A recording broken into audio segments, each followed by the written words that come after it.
Self-doubt, or should I be more accurate, excessive self-doubt, is a horrible thing to live with. And I'm sure that you are here because you understand that, because you've experienced what it's like to want to do something, to know that you are capable of more, but then you just have that nagging stuff in your head and it gets in the way and it stops you doing what you could do. It stops you achieving what you could do.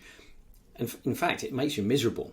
So in this short video, I'm going to run through some very important things to understand.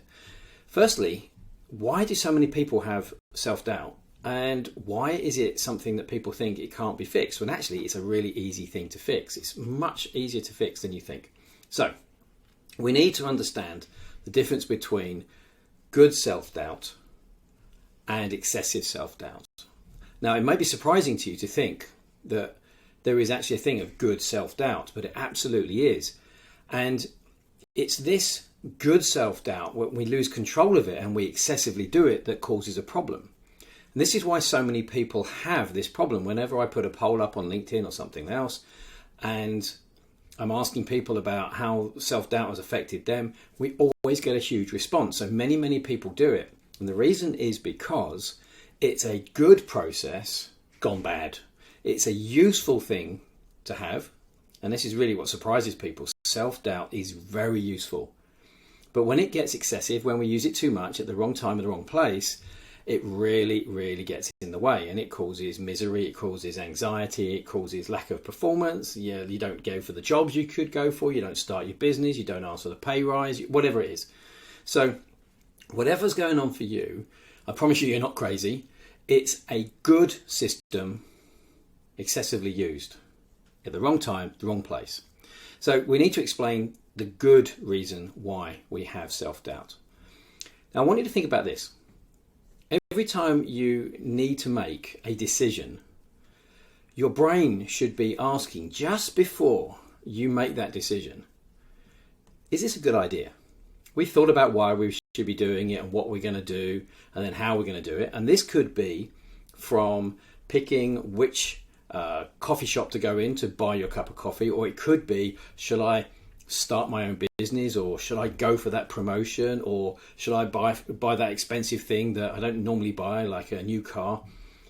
And at the end of the decision making process of why am I doing it, what is it I actually want, how am I going to do it, we have a part of the process that says, are you sure?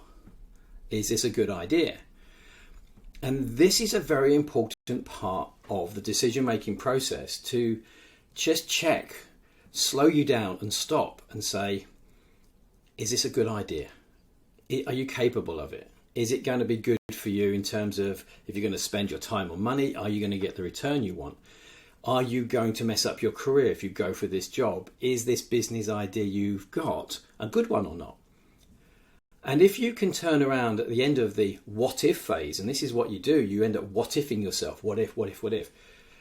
If you can go through those what if questions and look at your plan and your goal and how you're going to do it, and you say, actually, I think this is a good idea, your self-doubt goes, okay, well done, gives you a tick, and this is the important thing, your confidence comes back.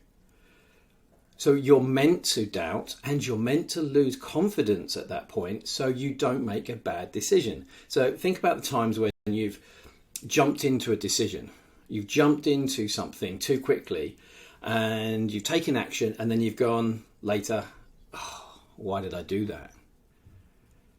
Why did I just do this? Either from excitement or from fear. These are the two biggest reasons. When we're really excited, we just go, yeah, let's do it. Or when we're really scared, we go, oh, I've got to solve this problem now. And you just do something, but you didn't really think it through. And later on, you regretted it. So self-doubt is meant to stop you doing that, especially when we're very emotionally charged. That's when it's good. We're meant to lose confidence. We're meant to doubt. We're meant to check our plan. And if we can go, do you know what? Yeah, it's worth it. It's worth the risk, or it's a good idea. On the balance, let's go for it. Then self-doubt has done its job. Now the problem happens is when a part of our brain uses this process excessively. And this is when you have a conflict. This is when you have the argument. When you say, the real you, as I call it, says, This is good. I'm capable of this. I'm okay to work at this level. Yeah, it may be a stretch, but I'm ready for it. Whatever it happens to be. And this says, no, you're not good. What happens if you fail? And it excessively looks at all the things that go wrong. And this is when we do doom and gloom. And this is when we look at all the things that go wrong, which the real you is going, that's not going to happen. I am capable of doing this. So if you have an argument in your head, knowing that you're capable of more, that's probably why you're watching this. But there's another part of your thinking that says you can't. It's a conflict. It's an argument. So you're trying to put your foot on the accelerator and move forward in life, go for your business, your career, or whatever it is that you want to do. And then there's another part that's putting the foot on the brake at the same time. And this is why people have dreams and goals and then they shoot them down. They don't act on them. So this is why people plan and plan and plan to get the perfect solution, which takes away all the risk, because this is saying anything is dangerous unless we get it 100% right. And this is where perfectionism comes from. This is impostor syndrome. I'm not good enough. If I'm not good enough, I can't fail. I won't let myself try and take a risk. So this is all about how much risk you're allowed to have. And this part of your brain is very, very, very risk averse. Many people have this. It's an accidental process that we create that is excessively trying to protect you. So the real you says, well, okay, is this a good idea or not? Okay, yeah, you're going to be safe. Okay, it's good to go for the goal. This says, nah, I'm just going to shut you down. So when I'm working with my clients, all we do is we get in here to this process. It's just a process of thinking. It's often learnt when we were kids or teenagers, or something happens to us, which we often can't remember. Sometimes we do, sometimes we don't. Doesn't matter. And it's an excessive part of the thinking that's taken this process, which is good, of self-doubt, losing a bit of confidence just to check that we've got a decent plan that has a chance of succeeding. And what it does is it says, no, anything is too dangerous. And this is why sometimes people are adventurous in some areas of life, but they hold back in others, because it's selective. It turns on at different times. And this is the important thing. If you have an argument between the real you that says, I am capable of this, and it's part of your brain that says, no, you can't, it means that there are two parts of your thinking having an argument about how to design your life, your career, your business, your income, whatever it is. And both of them think they're right. Now, the chances are this one is right. This one is always excessively fearful. So all we need to do is turn this off. It takes about 4 weeks. As soon as you turn this one off, the real you goes, great, now I can just go and make some good decisions and get on with them. So that's the important thing. You have the ideas, you think it through, you check it, you think, oh, that's a bad version, let's think it through again to get a better idea of and a better process, better goal. Okay, that one's going to be working better. Yeah, I'm happy about that one. So you're thinking, you're planning, you're having goals, and then you're having doubts, and you're working all this through until you got to a point where you say, yeah, that's the job for me, or that's the business for me, or that's the thing I'm prepared to put my money and time behind. And you'll work out with a nice balance between motivation to go and achieve and a bit of self-doubt, just to make sure that you're not making some crazy plans. This, because we turned it off, no longer gets involved, so you can make some good plans. So I meet many, many people who are really capable of doing some amazing stuff, but they've held themselves back simply because at some point in their life they unconsciously created a process of thinking that whenever they have an idea, it jumps in and throttles it, kills it.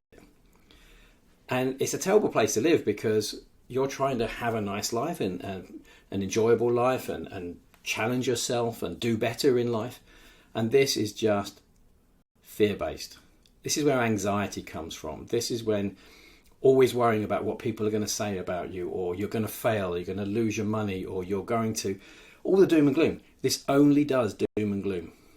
Whereas the real you can look at the goal much more in a balanced way. Is that good compared to what I'm going to have to risk, or what I'm going to have to pay, or what I'm going to have to do? And you'll make a balanced decision using good self-doubt. This just overdoes it. But because you have a conflict and you're arguing That's a great sign to know that you're not always using it. Sometimes you accidentally turn it on. Perhaps you don't know why, but we can find that. Or we always find it in the first 2 hours. It's there and it switches on sometimes, and sometimes it's not working. It doesn't switch on, which means it can be turned off because you don't always use it. So self-doubt is a very, very, very useful thing, but not when you do it excessively. And I work with lots of clients who have this problem. Self-doubt, fear of failure, fear of criticism, fear of looking stupid, being humiliated, making a mistake, losing whatever they're fearful of losing, and it's excessive. As soon as that was turned off, boom, they just let themselves go forward and do what they're already capable of doing. And that's the thing. Most people who have excessive self-doubt don't do what they're already capable of doing, let alone where they go to next, which is the fun bit. So what are you capable of doing but you're not letting yourself? And if you want to get this turned off, get in touch, because this is what we're expert at Certain Change. Anyway, thank you for your time. Hope this has been useful to you. And I really hope I can help you. You come to me because I know I can help you. But I hope you actually say, hey, Stephen, I got this problem, because you don't have to live with it anymore. It's something you really can turn off. Anyway, thanks for your time. Perhaps I'll speak to you soon.